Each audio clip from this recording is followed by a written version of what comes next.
segredos dos games, easter eggs, informações internas e mais. Ficou curioso? Então já deixa o like e se inscreve para mais e vamos lá! A Boy and His Blob era uma sequência ao jogo original por David Crane, estava em produção na Skyworks Technologies que o próprio David era cofundador. A Majesco revelou o jogo na E3 2009 e uma pequena demo foi exposta no evento. Como no jogo original, o Blob faria coisas diferentes ao comer diferentes balas de goma, mais de 15 balas de goma e 15 levels estavam inclusas no jogo. Embora o jogo estivesse planejado para lançar no final de 2005, foi adiado e cancelado no final de 2006. Em 2018, gameplay do jogo caiu no YouTube, dando aos fãs um gosto do que podia ter sido. A inauguração da Suda51 e da Grasshopper Manufacturer foi um jogo exclusivo de PS1 de visual novel, eventualmente lançou para PC em 2016. Foi originalmente pensado para DS. O time tinha uma versão que funcionava para DS, mas o projeto foi cancelado por dois motivos. Primeiro, a língua japonesa consegue compactar várias palavras em uma pequena quantidade de caracteres, levando a histórias mais complexas com um espaço compacto. No DS o tamanho da tela era um problema nos outros idiomas. O outro problema é que eles não conseguiam decidir o que fazer com a tela de baixo do DS.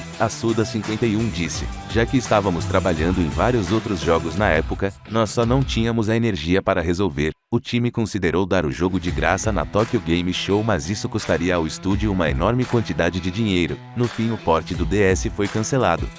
Depois do lançamento de Touhou EL no Xbox em 2002, o criador da série, Greg Johnson, estava ansioso para fazer um novo jogo. Touhou EL 4 foi proposto para outros publishers durante 2007, era para ser quase um remake de Touhou, mas com mais funções. Isso incluía o aspecto rítmico do segundo e terceiro jogo, com os jogadores tocando na tela do DS durante as músicas. Johnson também queria adicionar um aspecto multiplayer ao jogo. Infelizmente, os publishers não curtiram a ideia e o jogo de DS nunca foi feito. Em 2008, a Interplay anunciou um jogo novo para o DS iWare e WiiWare chamado Clay Fighter Call of Duty. O estúdio Black Games ia desenvolver já que o fundador Eric Hart era o programador do Clay Fighter 1. O lançamento estava planejado para o verão 2010. Infelizmente, o verão veio e foi em novembro. Uma edição da Nintendo Power supostamente listou uma nova data de lançamento para final de 2010 ou início de 2011. Nós investigamos e não encontramos menção do jogo na revista de novembro de 2010. De qualquer forma, Clay Fighter Call of Duty nunca foi lançado, sem razão dada para seu cancelamento. Em 2008, a Apogee Software anunciou 3 jogos do Duke Nukem estavam sendo feitos para DS e PSP.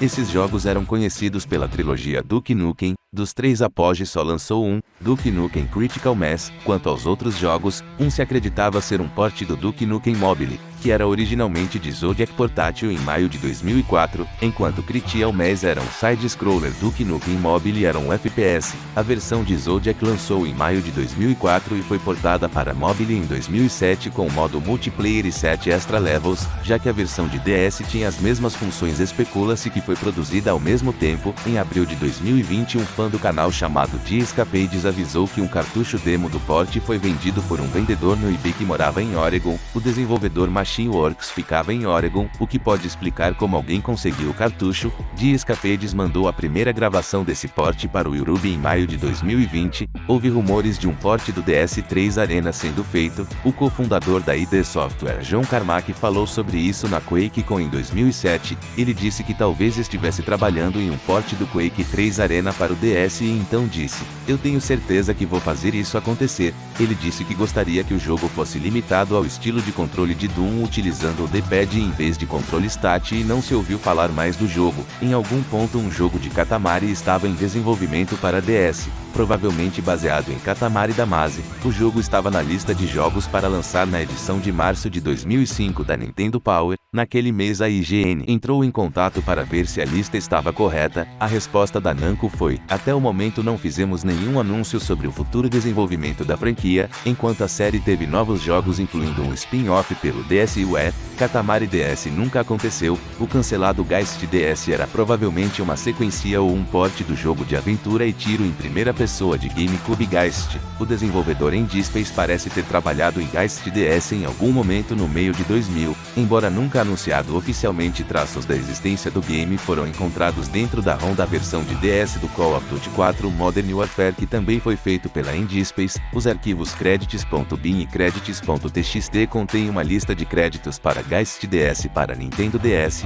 Então, em julho de 2008, o vídeo foi encontrado e divulgado online, baseado no jogo de 1985 de mesmo nome Gauntlet, um dungeon crawler hack and slash planejado para o DS, sob desenvolvimento da Backbone Entertainment. Era dito que seria lançado no verão de 2008, já que o Gauntlet original era conhecido pelo seu multiplayer. Gauntlet DS teria deixado até 4 players conectarem localmente ou online e usar o microfone para falar um com o outro. Quando o verão veio e o jogo foi adiado para outubro de 2008, uma demo foi lançado para acalmar os fãs. O jogo ainda não tinha lançado ainda no final de 2008, mas reviews já apareciam em algumas revistas. Em junho de 2009, Gauntlet trocou de publisher, da Eidos para Majesco, e foi classificado com sucesso pelo ISRB. Apesar de parecer pronto para distribuição, o jogo nunca foi lançado. Dito isso, a engine foi usada para o port de GI Joy, que foi lançado em agosto de 2009. Em 26 de dezembro de 2013, um usuário no fórum Assembler Games dumpou as ROMs USEU e as duas versões do jogo parecem estar praticamente 100% completas. Super Pac-Man Pinball era para ser uma sequência de Pac-Man Pinball de GBA, desenvolvido pela Rubik Interactive. Super Pac-Man Pinball colocaria Pac-Man contra seu nêmesis Pac-Manicle. Havia 3 personagens jogáveis: Pac-Man, MS Pac-Man Pac Ódios Máximos. O jogo também teria tido 3 modos multiplayer, incluindo um modo onde os jogadores poderiam mexer uns com os outros chacoalhando a mesa ou tornando as bolas invisíveis. Também tinham minigames no modo single player com segredos por trás de passwords falados no microfone do DS. Essa informação foi passada pela IGN, mas só 3 dias depois eles também reportaram que Super Pac-Man Pinball foi cancelado sem razão. Até hoje só 3 imagens foram descobertas. Em dezembro de 2008, um set de corrida de 2009 foi lançado adiantado com uma surpresa na lateral da caixa, uma propaganda para Lego Racers. O jogo, apesar da propaganda, o jogo nunca apareceu. Em 2013, a desenvolvedora de jogos Firebrand soltou fotos do trabalho que ele fez no jogo de Lego Racers. As fotos, entretanto, mostram gráficos de qualidade maior do que o DS era capaz de lidar, levando muitos a acreditar que o jogo também estava sendo feito para o Wii antes de ser cancelado. Outro jogo baseado em brinquedos, Shorokill, também era um jogo de corrida e era baseado em uma linha popular de cartas japonesas de mesmo nome. A Atlus estava desenvolvendo o jogo por volta de 2004. Shorokill nunca foi lançado, mas podemos assumir por jogos parecidos da mesma franquia que teria customização dos carros e elementos de RPG, e poderia ser lançado só no Japão, assim como os jogos anteriores. Ultima Reborn era um port de Ultima 4 proposto para a EA em 2008 e desenvolvido pela divisão de Montreal. O projetor de design e líder de arte Stefan Berlin disse que Ultima 4 era seu jogo favorito e queria fazer um reboot à altura. O time decidiu colocar o Ultima Reborn no DS, já que o portátil tinha poucos RPGs ocidentais. O jogo só tinha 6 meses de desenvolvimento quando foi cancelado. Muitas artes conceituais existem e mostram uma grande diferença do estilo artístico do original, incluindo muitas mulheres com pouca roupa. Um artista diferente que trabalha no jogo disse que Reborn estava indo para um estilo pixel art, se inspirando em Street Fighter, Metal Slug e o trabalho de Stephanie Butin, que trabalhou em Scott Pilgrim vs. The World. Shining Legend teria sido um action RPG feito pelo desenvolvedor coreano Blueside, originalmente chamado Princess and Knight. Na sua história cômica, um príncipe deixa seu país para ir estudar e ao retornar o rei desapareceu e o país está com um alto débito. O príncipe deve pagar esse débito em 800 dias, acompanhado por 7 princesas que fugiriam de um reino vizinho. As princesas podiam ajudar o príncipe em batalha ou abandonar a batalha se o príncipe falhasse em impressionar elas. Com 400 quests e múltiplos finais, teria sido um game ambicioso. Era pretendido para lançar em 2010 no Japão e depois internacionalmente. Embora Shining Legend nunca tenha lançado, a Blueside depois fez um Tower Defense para mobile chamado Princess Pyjama,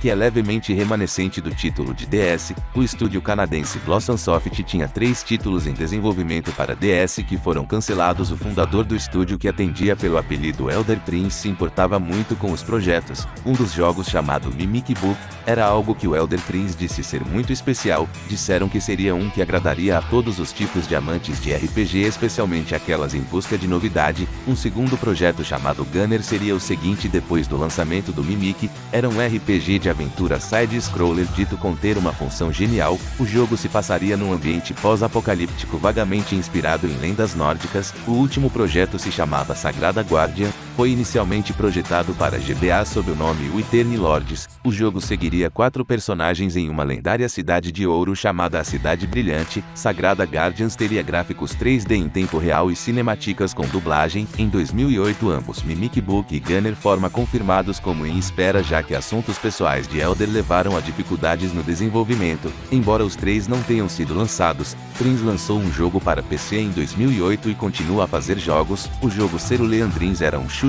'em up com elementos de RPG desenvolvido pela Mesco Studios. Originalmente planejado para GBA, o desenvolvimento migrou para o DS quando o portátil foi anunciado. Isso foi para que o jogo pudesse usar modelos 3D menus interativos via touchscreen e multiplayer cooperativo. O jogo era para ser mais que um shoot 'em up comum, teria 4 personagens principais que você poderia controlar e que as naves você poderia aprimorar. As últimas notícias do jogo vieram do site da Mesco, que disse que eles estavam trabalhando em uma demo para mostrar aos publishers. Desde então saiu do radar.